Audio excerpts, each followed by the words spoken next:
ಯೂಟ್ಯೂಬ್ನಲ್ಲಿ ಹೊಸ ಅಪ್ಡೇಟ್ಗಳು ಬರ್ತಾ ಇದ್ದಾವೆ.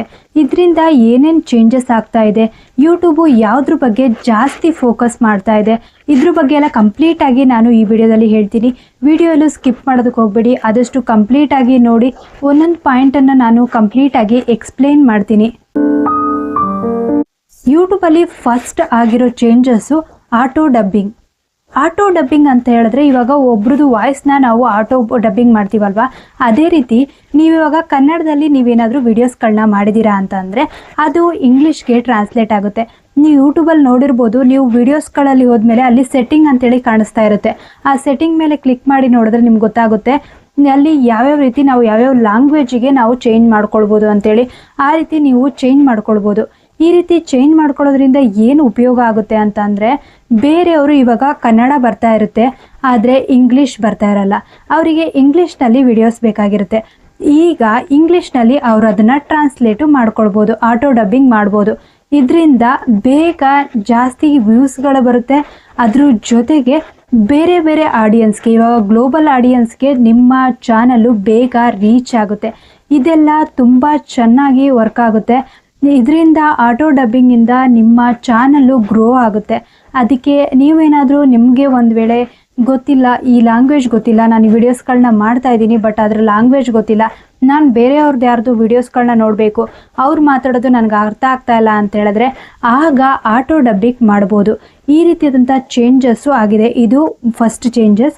ಇದು ಆದಮೇಲೆ ಸೆಕೆಂಡ್ ಚೇಂಜಸ್. ಇನ್ನೊಂದೇನಾಗಿದೆ ಅಂತ ಅಂದರೆ, ಈ ಸೆಕೆಂಡ್ ಚೇಂಜಸ್ಸಲ್ಲಿ ನಿಮಗೆ ಆಲ್ಗೋರಿದಮ್ ಬಗ್ಗೆ ಆಲ್ರೆಡಿ ಗೊತ್ತಿರುತ್ತೆ. ಆಲ್ಗೋರಿದಮ್ ಬಗ್ಗೆ ನಾನು ವೀಡಿಯೋಸ್ಗಳನ್ನ ಮಾಡಿ ಹಾಕಿದ್ದೀನಿ, ಬೇರೆಯವ್ರು ನೋಡಿರ್ಬೋದು. ಆಲ್ಗೋರಿದಮಲ್ಲಿ ಈಗ ನೀವು ಶಾರ್ಟ್ಸ್ ವೀಡಿಯೋಸ್ಗಳನ್ನ ಮಾಡ್ತಾ ಇದ್ದೀರಾ ಅಂದರೆ ಅದು ಸಪ್ರೇಟ್ ಆಗಿದೆ. ಇವಾಗ ಶಾರ್ಟ್ಸಿಗೆ ಆಲ್ಗೋರಿದಮ್ ಬೇರೆ ಆಗಿದೆ. ಈಗ ಶಾರ್ಟ್ಸ್ ಬಗ್ಗೆ ಮಾತ್ರ ಅದು ಫೋಕಸ್ ಮಾಡುತ್ತೆ, ಆಮೇಲೆ ಅದು ಲಾಂಗ್ ವೀಡಿಯೋಸ್ ಬಗ್ಗೆ ಫೋಕಸ್ ಮಾಡಲ್ಲ. ಇದು ಶಾರ್ಟ್ಸ್ ಆಲ್ಗೋರಿದಮಲ್ಲಿ ಸಪ್ರೇಟ್. ಈಗ ಲಾಂಗ್ ವೀಡಿಯೋಸ್ಗೆ ಸಪ್ರೇಟಾಗಿ ಫೋಕಸ್ ಮಾಡುತ್ತೆ, ಶಾರ್ಟ್ಸ್ ವಿಡಿಯೋಸ್ಗೆ ಸಪ್ರೇಟಾಗಿ ಫೋಕಸ್ ಮಾಡುತ್ತೆ. ಇದರಿಂದ ಏನಾಗುತ್ತೆ ಅಂತ ಅಂದರೆ, ನೀವು ಸ್ಮಾಲ್ ಕ್ರಿಯೇಟರ್ಸ್ ಆಗಿದ್ದರೂ ನಿಮ್ಮ ವಿಡಿಯೋಸ್ಗಳು ಬೇಗ ವೈರಲ್ ಆಗುತ್ತೆ. ಆಮೇಲೆ ನೀವು ಶಾರ್ಟ್ಸ್ಗಳನ್ನ ಅಪ್ಲೋಡ್ ಮಾಡ್ಬೋದು, ಸಪ್ರೇಟಾಗಿ ಲಾಂಗ್ ವಿಡಿಯೋಸ್ಗಳನ್ನ ಅಪ್ಲೋಡ್ ಮಾಡ್ಬೋದು. ಇಲ್ಲಿ ಶಾರ್ಟ್ಸ್ಗೂ ವ್ಯೂಸ್ ಜಾಸ್ತಿ ಬರುತ್ತೆ, ಲಾಂಗ್ ವಿಡಿಯೋಸ್ಗೂ ಜಾಸ್ತಿ ಬರುತ್ತೆ. ಅದಕ್ಕೆ ಆದಷ್ಟು ನೀವು ಎರಡರ ಬಗ್ಗೆನೂ ಫೋಕಸ್ ಮಾಡಿ.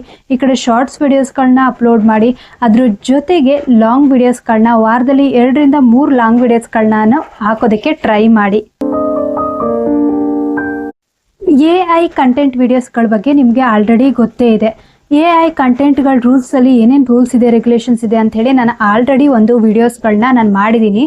AI ಕಂಟೆಂಟ್ಗಳಲ್ಲಿ ನೀವು ಒಂದು ವೇಳೆ ಇವಾಗ ಲೋ ಕ್ವಾಲಿಟಿ ಆಗಿರುವಂಥದ್ದು ಅಪ್ಲೋಡ್ ಮಾಡ್ತಾ ಇದ್ದೀರಾ, ಸ್ಪ್ಯಾಮು, ಬೇರೆಯವ್ರದ್ದು ಏನಾದರೂ ತೊಗೊಂಡು ವೀಡಿಯೋಸ್ಗಳನ್ನ ಅಪ್ಲೋಡ್ ಮಾಡ್ತಾ ಇದ್ದೀರಾ, ಈ ರೀತಿ ಏನಾದರೂ ಮಾಡ್ತಾ ಇದ್ದೀರಾ ಅಂತಂದರೆ ಇದನ್ನು ಯೂಟ್ಯೂಬು ಡೈರೆಕ್ಟಾಗಿ ರಿಜೆಕ್ಟ್ ಮಾಡುತ್ತೆ. ಆ ರೀತಿಯಾದಂಥ ವೀಡಿಯೋಸ್ಗಳನ್ನ ಅಪ್ಲೋಡ್ ಮಾಡಿದ್ರೂ ಅದನ್ನು ರಿಜೆಕ್ಟ್ ಮಾಡುತ್ತೆ, ನಿಮಗೆ ಮಾನಿಟೈಸೇಷನ್ ಆಗಲ್ಲ. ನೀವು AI ಜನ್ರೇಟೆಡ್ ಅನಿಮೇಟೆಡ್ ವೀಡಿಯೋಸ್ಗಳನ್ನ ಯಾವ ರೀತಿ ಮಾಡ್ತೀರೋ, ಬೇರೆ ಕಡೆಯಿಂದ ಯಾವುದ್ಯಾವುದೋ ಆ್ಯಪ್ಗಳಿಂದ ಎಲ್ಲ ಸರ್ಚ್ ಮಾಡಿಬಿಟ್ಟು ಅಲ್ಲಿ ತೊಗೊಂಡ್ಬಿಟ್ಟು ನಿಮ್ಮ ವೀಡಿಯೋಸ್ಗಳನ್ನೇ ಹಾಕ್ಕೊಳ್ತಾ ಇದ್ದೀರಾ ಅಂತಂದರೆ ಆಗ ನಿಮ್ಮ ಚಾನಲ್ಗೆ ಪ್ರಾಬ್ಲಮ್ ಆಗುತ್ತೆ. ಅದಕ್ಕೆ ಆದಷ್ಟು AI ಕಂಟೆಂಟು ಏನೇನು ರೂಲ್ಸ್ ಇದೆ, ರೆಗ್ಯುಲೇಷನ್ಸ್ ಇದೆ ಅನ್ನೋದನ್ನು ಕರೆಕ್ಟಾಗಿ ಚೆಕ್ ಮಾಡಿಕೊಂಡು ಆಮೇಲೆ ನೀವು AI ಕಂಟೆಂಟ್ಗಳನ್ನ ಕ್ರಿಯೇಟ್ ಮಾಡ್ತಿದ್ದೀರಾ ಅಂತ ಅಂದರೆ ಮಾಡ್ಬೋದು. ಯೂಟ್ಯೂಬು ಜಾಸ್ತಿ AI ಟೂಲ್ಸ್ ಬಗ್ಗೆ ತುಂಬಾ ಫೋಕಸ್ ಮಾಡ್ತಾ ಇದೆ.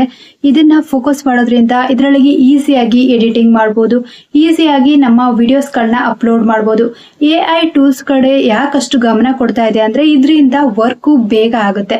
ಈಗ ನಾವು 1/2 ಅವರ್ ಬರ್ಕೊಳೋದಕ್ಕಿಂತ ಜಸ್ಟ್ ನಾವು ಏನು ನಮ್ಗೆ ಅನಿಸುತ್ತೆ ಅನ್ನೋದನ್ನ ಒಂದು 10 ಮಿನಿಟ್ಸಲ್ಲಿ ಹೇಳ್ಬೋದು.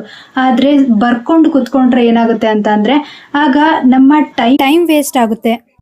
1 ಅವರ್ ನೀವು 1 ಅವರಲ್ಲಿ ವಿಡಿಯೋಸ್ ರೆಕಾರ್ಡ್ ಮಾಡಬೇಕು ಅಂತ ಅಂದರೆ 1/2 ಅವರ್ ನೀವು ಬರ್ಕೊಳ್ತಾನೆ ಕೂತ್ಕೊಂಡಿದ್ದೀರಾ ಅಂತ ಅಂದರೆ ಆಗ ಇನ್ನೊಂದು 1/2 ಅವರ್ ಟೈಮ್ ವೇಸ್ಟ್ ಆಗುತ್ತೆ.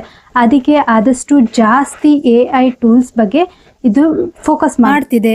ಇದೇನಾದರೂ ನಿಮಗೂ ಹೆಲ್ಪ್ಫುಲ್ಲು ಅಂತ ಅನಿಸಿದರೆ ಆದಷ್ಟು ನನಗೆ ಕಮೆಂಟಲ್ಲಿ ತಿಳಿಸಿ. ನಿಮಗೆ ಯಾವುದಾದ್ರೂ ವೀಡಿಯೋಸ್ಗಳು ಬೇಕಾಗಿತ್ತು ಅಂತಂದರೆ ನನಗೆ ಕಮೆಂಟ್ ಮಾಡಿ, ಅದ್ರ ಬಗ್ಗೆ ವಿಡಿಯೋಸ್ಗಳನ್ನ ಮಾಡ್ತೀನಿ. ಆದಷ್ಟು ಚಾನಲ್ಗೆ ಸಪೋರ್ಟ್ ಮಾಡಿ, ಸಬ್ಸ್ಕ್ರೈಬ್ ಮಾಡೋದು ಮರಿಬೇಡಿ.